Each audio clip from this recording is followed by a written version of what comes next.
ایک پتھر کی بھی تقدیر سنور سکتی ہے، شرط یہ ہے کہ سلیقے سے سنوارا جائے۔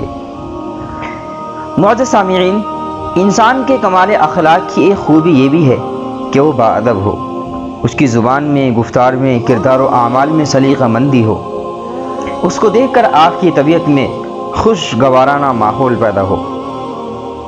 جب انسان کے اندر ادب ہوتا ہے تو اس کے ادب کی بنا پر اللہ تبارک و تعالیٰ کے یہاں بعض مرتبہ بہت بڑے انعامات سے بھی آدمی مشرف ہوتا ہے۔ میں آپ کو بتلانا چاہوں گا کہ ادب کی بنا پر اللہ تبارک و تعالیٰ کے یہاں ملکہ زبیدہ خاتون کو کیا مقام ملا تھا۔ زبیدہ خاتون ایک نیک ملکہ تھی، اس نے نہر زبیدہ بنوا کر مخلوق خدا کو بہت فائدہ پہنچایا۔ اپنی وفات کے بعد وہ کسی کو خواب میں نظر آئی، اس نے پوچھا کہ زبیدہ خاتون آپ کے ساتھ کیا معاملہ پیش آیا؟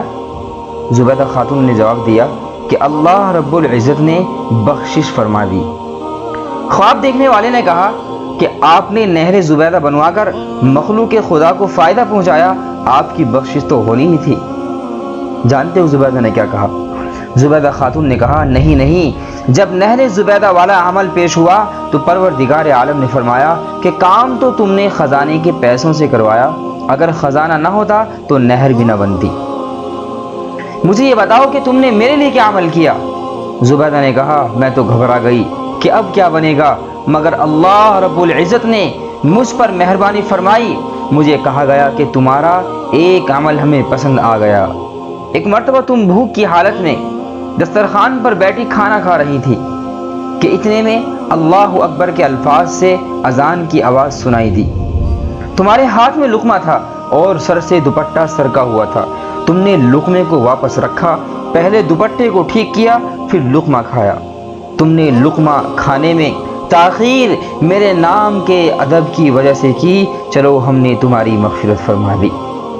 اللہ اکبر۔ مولانا احمد علی لاہوری رحمۃ اللہ علیہ فرمایا کرتے تھے کہ انسان جب اذان کی آواز سنے تو ادب کی وجہ سے خاموش ہو جائے، اذان کا جواب دے اور آخر میں مسنون دعا پڑھے۔ اور ایک بڑی عجیب بات، یقیناً میرے عزیزوں یہ بات اس قابل ہے کہ سنہرے حروف سے اس کو لکھا جائے۔ حضرت مولانا احمد علی لاہوری نور اللہ مرقدہ یہ بھی فرمایا کرتے تھے کہ میرا تجربہ ہے کہ اذان کے ادب کی وجہ سے اسے موت کے وقت کلمہ پڑھنے کی توفیق نصیب ہوگی۔ اللہ اکبر۔ اذان کے ادب کی وجہ سے اذان کے ادب کرنے والے کو موت کے وقت کلمہ پڑھنے کی توفیق نصیب ہوگی۔ سبحان اللہ۔ پیارے عزیزوں، ہمیں بھی چاہیے کہ ہم بھی اپنے دلوں میں ہر چیز کا احترام پیدا کریں۔ خدمت سے خدا ملتا ہے۔ حضرت سری سختی رحمۃ اللہ علیہ، انہوں نے ایک شرابی کو دیکھا جو مدہوش زمین پر گرا ہوا تھا اور اپنے شراب آلودہ منہ سے اللہ اللہ کہہ رہا تھا۔ حضرت سری رحمۃ اللہ علیہ نے وہیں بیٹھ کر اس کا منہ پانی سے دھویا اور فرمایا اس بے خبر کو کیا خبر کہ ناپاک منہ سے کس پاک ذات کا نام لے رہا ہے۔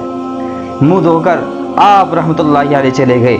جب شرابی کو ہوش آیا تو لوگوں نے اسے بتایا کہ تمہاری بے ہوشی کے عالم میں حضرت سری رحمۃ اللہ علیہ یہاں آئے تھے اور تمہارا منہ دھو کر گئے تھے۔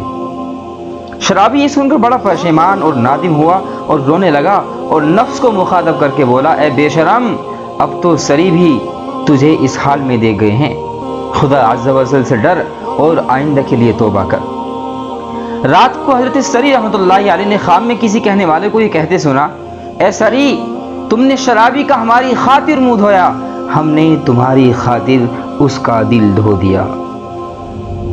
اللہ اکبر۔ حضرت سری رحمۃ اللہ علیہ تہجد کے وقت مسجد میں گئے تو اس شرابی کو تہجد پڑھتے ہوئے پایا۔ آپ رحمۃ اللہ علیہ نے اس سے پوچھا تم میں یہ انقلاب کیسے آیا؟ تو وہ بولا آپ مجھ سے کیوں پوچھتے ہیں جبکہ اللہ عز و جل نے آپ کو بتا دیا ہے۔ اللہ اکبر۔ عزیزوں، دیکھا آپ نے ادب کا اللہ تبارک و تعالیٰ کی جانب سے یہ صلہ ملتا ہے، اس لیے ہم کو بھی چاہیے کہ ہم اپنی زندگیوں کو باادب بنائیں، مہذب بنائیں، تہذیب سے، اخلاق سے ہم اپنے شب و روز کو پر کریں۔